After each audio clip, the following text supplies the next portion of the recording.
go ahead and try them out. And then, well, you know, he started like nailing like every single one. I think that was like one of the fastest recording sessions we ever did. I have to attribute that to playing a lot of Dungeons and Dragons growing up. And just otherwise being a total nerd. Yeah, all the historical, mythological references. I know he was worried coming in, and the pronunciation guides, and I just started going through them, and I remember they started looking at each other like, did somebody already give him these? Has he been practicing? What? No, I just played a lot of D&D. And it really helped that Yuri was very close to the Japanese culture. He could even speak Japanese, and a lot of names in there are Japanese oriented. So it's a tough number. And of course, besides the protagonist role, Yuri also played Ryoji. Of course, it would be awkward if somebody else, I would say, played Ryoji besides the actor who did the protagonist. So I think it was kind of natural, but I think Yuri pulled off another spectacular act in trying to sound different, from one character to another. Different from sounds.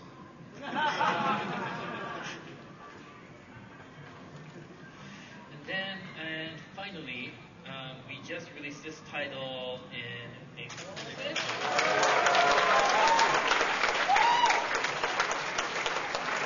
Persona 3 Fest. Now, I don't know how many of you were present at last year's Anime Expo when we had a panel, and I explained to you guys about the reason why we stuck with the release of Persona 3 and not went on this fest. Basically, we were well into the localization of Persona 3 when we learned about this fest, and we were also told of how much more it added to the game. We really couldn't, just switch around and just do this title. We had to release Persona 3 first. But once the game was out, we went ahead and went directly into the localization of Fest. Man, that was a rush job. But hope you guys played it, enjoyed it. Yeah. Thank you.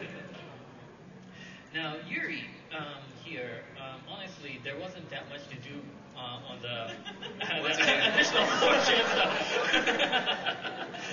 But it really was all about Karen here, who played the role of Aigis.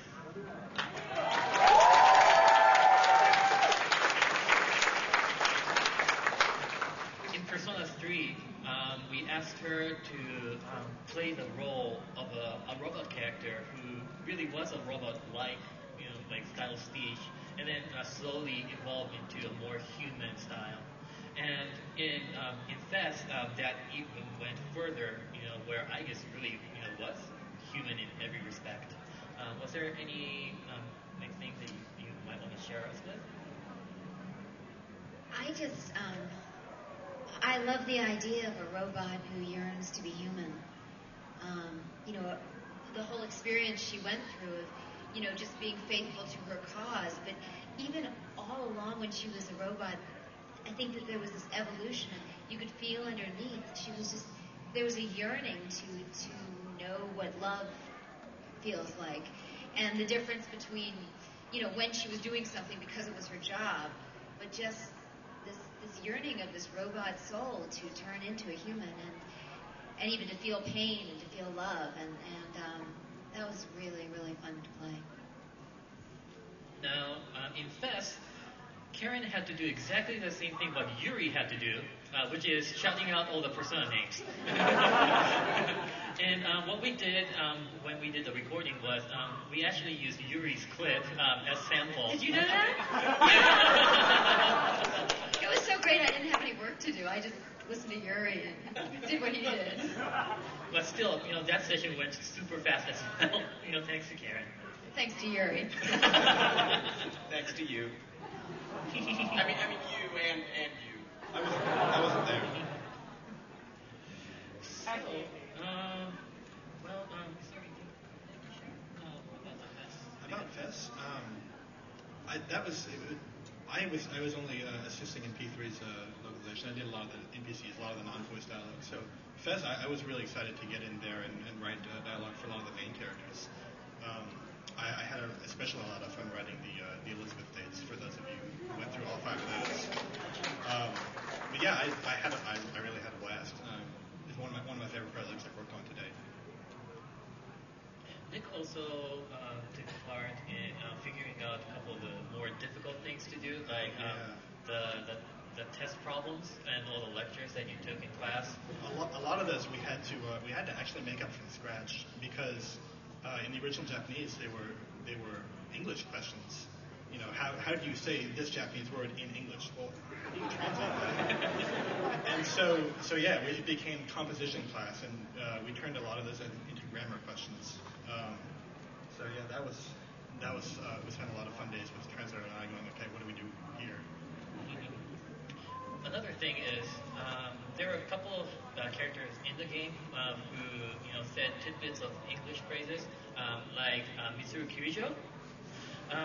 We decided to change that to French. By looking at the character portrait of Mitsuru, I had this feeling of that sort of kind of like I don't know, like 18th century, like aristocratic feeling, I guess. And I thought it, kind of fit well.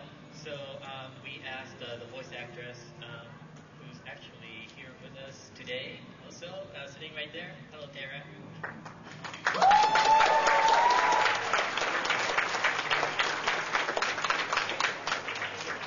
And she actually helped me a little bit in these phrases that Mitsuru said. What? Once again, I helped out. We're talking about behind the scenes stuff I didn't know. And there was also a transfer student from France named Bebe. He in the original Japanese version, he talked in this like samurai Japanese fashion, but that really didn't carry through that well when we did the translation. So what we did was we made him speak English, of course, and then he say bits of things in Japanese, followed by the English equivalent. And also we tried to add a little bit of flair by giving these like pseudo French accent, I guess. Another social character who received major changes to or major localization aspects was Maya, the social link, the hermit that you talked to in the MMORPG. In the Japanese originally, she made the whole MMORPG was based around Shin Megami Tensei 1 and had a lot of callbacks for fans who'd been with the series from the beginning. So for our version of Persona 3, we changed a lot of references to Persona 1, which was where the series started in America and where people had been following it from the beginning here. And I guess that's about it. I do want to add one thing real quick. Persona 3 was a huge game. I mean, from Nocturne to DDS to Devil Summer to Persona 3, to Fast, of course. The amount of text that we had to localize, translate, edit, whatnot, it's been just growing and growing and growing. I know that some of you are kind of anxious to see all these titles brought here to the United States, but we try to do our best to do it as fast as possible, as accurately as possible, and as fun as possible. So if you can bear with us.